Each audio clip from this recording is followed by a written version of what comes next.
তারা কি অপরাধী ছিল? আওয়ামী লীগের মন্ত্রী এমপি কারা কারা ছিল আমরা সেটি জানতে চাই। গতকাল আরো তথ্য পেয়েছি আওয়ামী লীগের মন্ত্রী এমপিরা তারা অবৈধভাবে সীমান্ত পার হয়ে পালিয়ে যাচ্ছে ভারতে।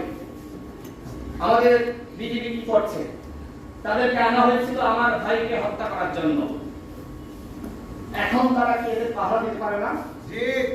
তারা পাহারা দিবে কি দিবে না সেটি এখন এই মুহূর্তে আমাদের বড় বিষয় না। বাংলাদেশের ছাত্র জনতাকে বলবো, আপনারা সীমান্তের পাহারা বসান।